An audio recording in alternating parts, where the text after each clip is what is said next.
In the early 2000s, if something existed as a franchise, their best bet to tap into the electronic toy market was to have a handheld electronic game, typically with virtual pet elements, as Tamagotchi and Digimon were fairly popular. This was especially true if the franchise had some in-universe device.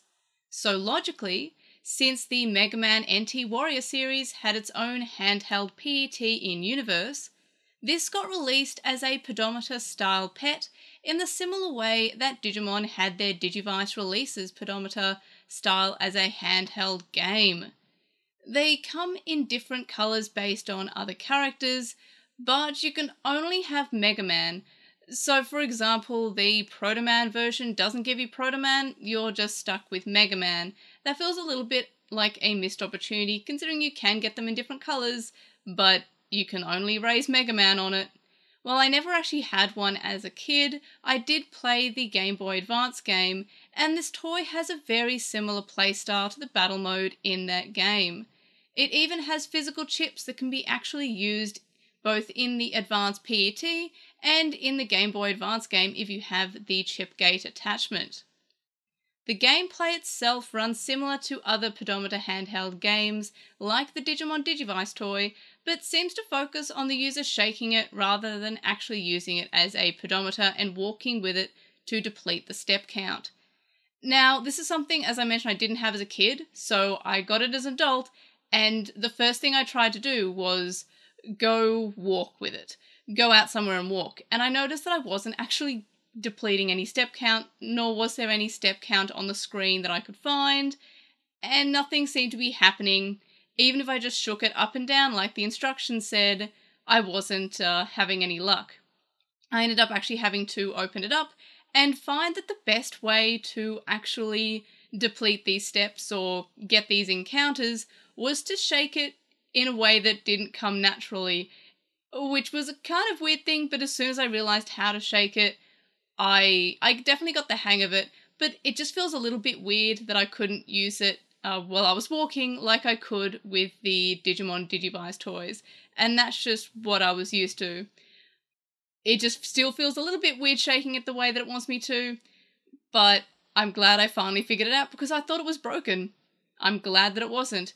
The ball bearing itself needs to hit this very specific spot on the board, and the best way to do so is to shake it with the front side facing down rather than upright or wearing it as you walk, like with other pedometer style pets.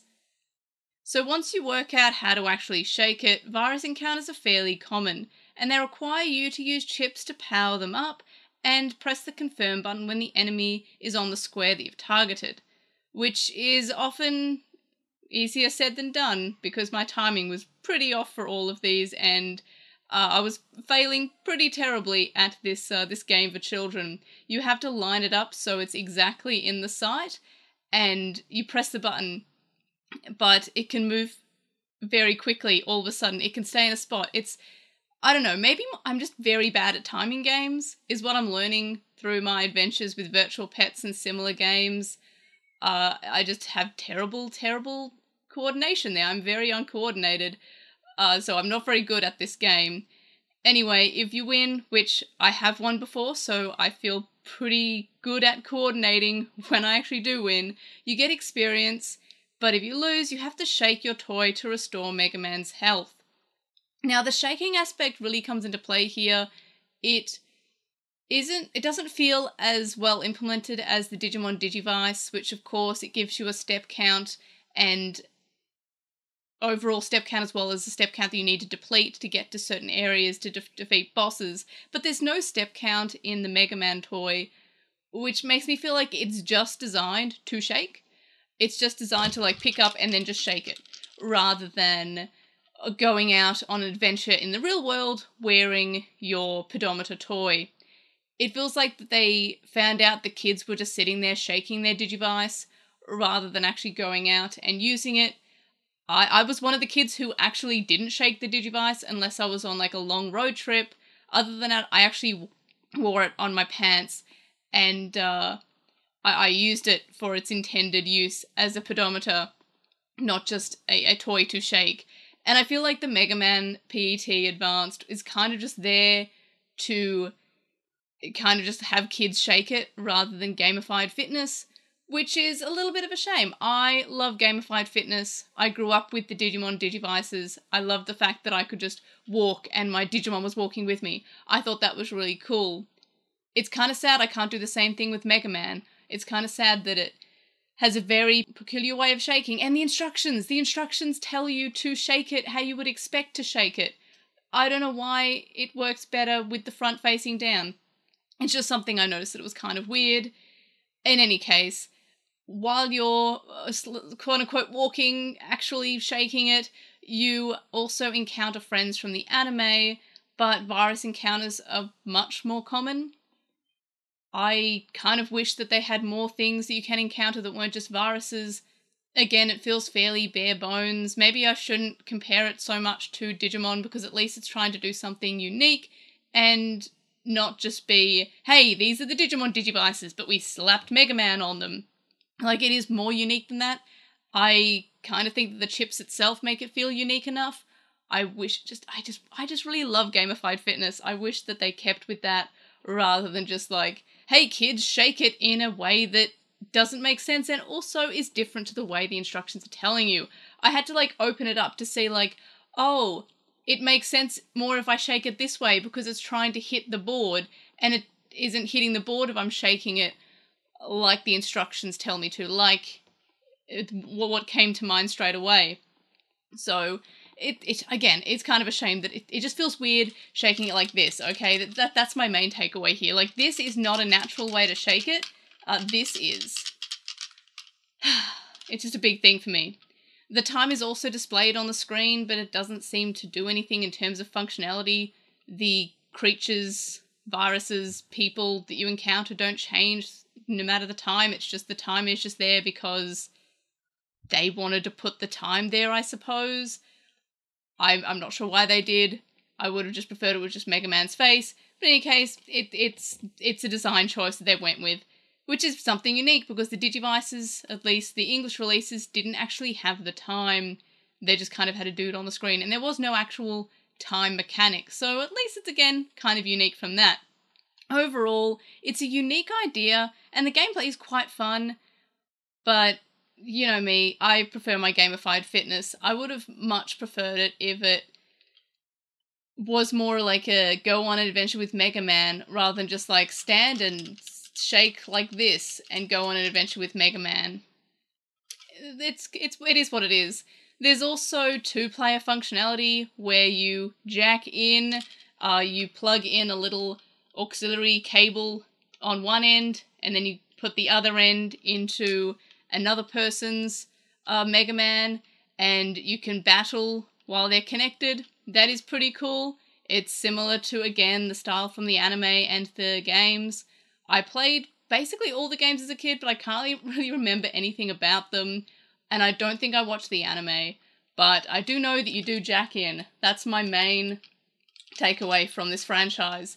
I should probably get my hands on the Switch collection so I can get some memories from the Game Boy Advance game. Look, I remember liking it a lot, but I don't remember anything other than just like, I liked it. Yay. In any case, it is a cool, unique mechanic. I just wish it was more, and I'm sure that I'm probably going to upset a lot of people by saying that I'm not a huge fan of this electronic toy in particular. I like the ideas. I love the unique way they've gone about it. I just feel like I know that they release lots of these. I only have this one.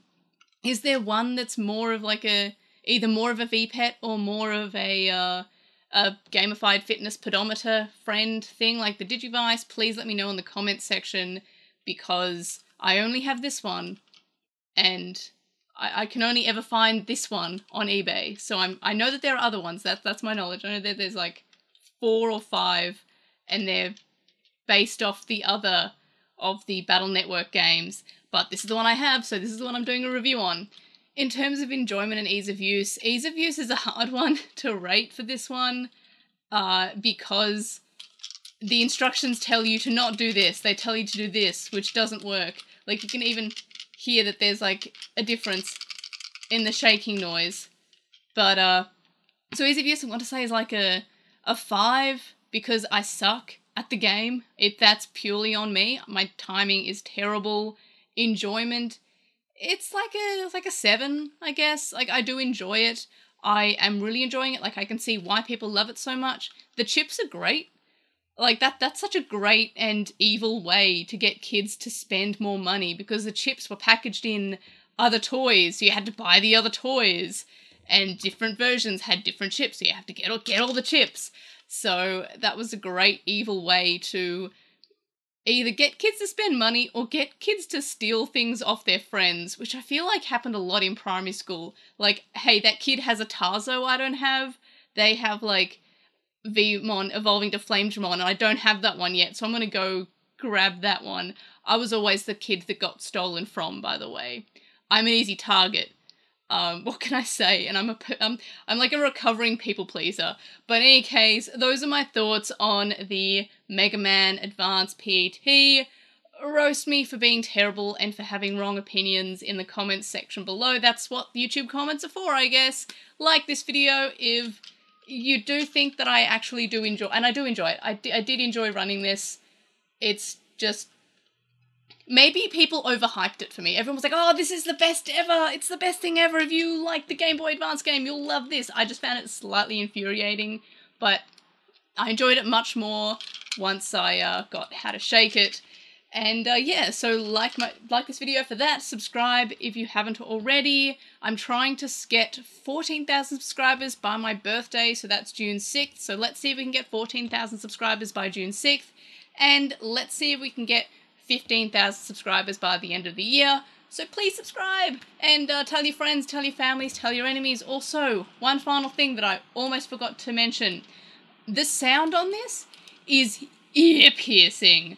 It is entirely too loud. It upset both my dogs, and they were downstairs. I muted it almost immediately. It's so loud. It is entirely too loud. I just wish it wasn't so loud because I would actually have volume on it. Another cool thing is that this little light lights up when there's a virus encounter, so that's pretty cool. But yeah, those are my thoughts. Like, comment, subscribe. I know I already went through that, but just a reminder, in case you forget, please subscribe, tell your friends, tell your family, etc, etc. And of course, I'll see you in the next video. Bye!